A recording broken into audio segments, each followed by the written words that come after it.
J'ai le plaisir d'introduire le projet Interreg appelé Ticketing Sarre-Moselle, dont l'enjeu est de gommer les effets frontières, lever les freins pour impulser un changement de comportement et favoriser toujours davantage le report modal vers les transports en commun transfrontaliers qui sont des vecteurs de flux importants. Désengorger nos routes et réduire nos émissions de gaz à effet de serre passe par une offre de mobilité attractive et connectée.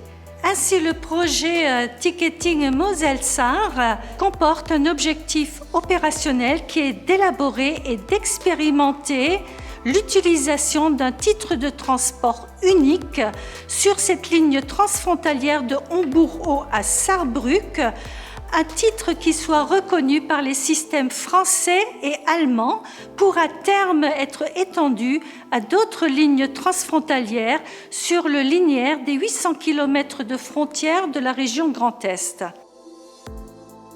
Les transports en commun sont très importants dans notre espace parce qu'ils permettent de laisser la voiture au domicile et ce qui répond donc à un besoin de développement durable. Il y a beaucoup de trafic transfrontalier ici dans l'espace Sarre-Moselle.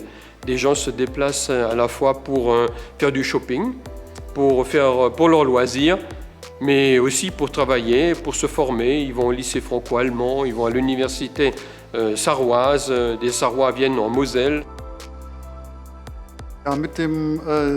Avec le projet Ticketing Sarre-Moselle, nous avons deux solutions techniques pour les transports en commun transfrontaliers. L'une basée sur la billetterie mobile, c'est-à-dire avec le téléphone portable, et l'autre pour les clients avec un abonnement pour le billet électronique classique, c'est-à-dire cette carte d'abonnement que l'on a déjà. Le tout fonctionne avec un système en arrière-plan, appelé Account-Based Ticketing, ce qui signifie qu'en arrière-plan, il y a un système dans lequel toutes les données sont stockées, les données des clients. Dans le système, la facturation des billets a lieu de sorte qu'il n'y a que cette seule interface pour le client. En arrière-plan, on fait tout ce qui devait être fait auparavant par le client ou le chauffeur.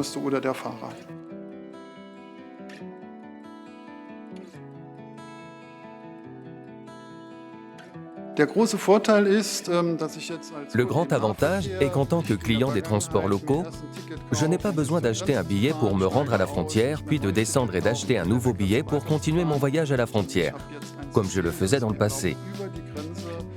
Au lieu de cela, je dispose maintenant d'un système qui me permet de franchir la frontière et je peux voyager au sein du réseau une partie du trajet en bus et une autre partie en tram-train. Cela signifie que toutes les entreprises de transport impliquées dans le projet permettent ce système multimodal, ce qui est un grand avantage pour le client.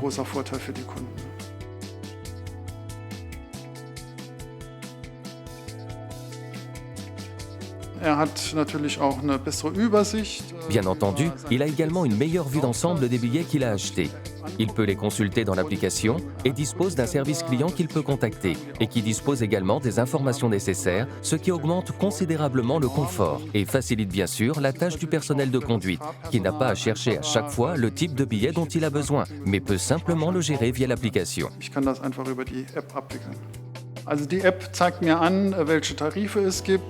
L'application me montre donc les tarifs disponibles. Elle me montre quel arrêt je peux prendre, ce que coûte l'ensemble. Cette application génère ensuite, lorsque j'achète le billet, un QR code, qui est ensuite présenté dans le véhicule, au contrôle à l'entrée. Ou si l'on est maintenant par exemple en route avec le tram-train, il existe également des appareils de contrôle mobile qui scannent ensuite le QR code afin d'être toujours en possession d'un billet valide.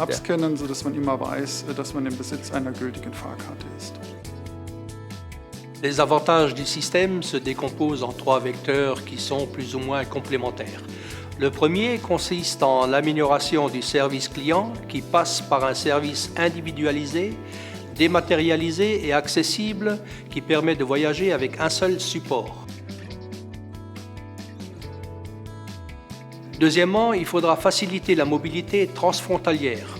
Il sera nécessaire d'arriver à une harmonisation des tarifs, de la billettique ainsi que de l'offre de transport et des horaires de transport. Le troisième point consiste en la pérennisation des infrastructures et des investissements. Les investissements passés ne sont pas mis en cause et cette solution permet de maîtriser les coûts et les cartes en circulation n'auraient pas besoin d'être remplacées. C'est un projet qui recouvre une réalité complexe et qui nécessite depuis 2016 une étroite collaboration avec l'ensemble des parties prenantes.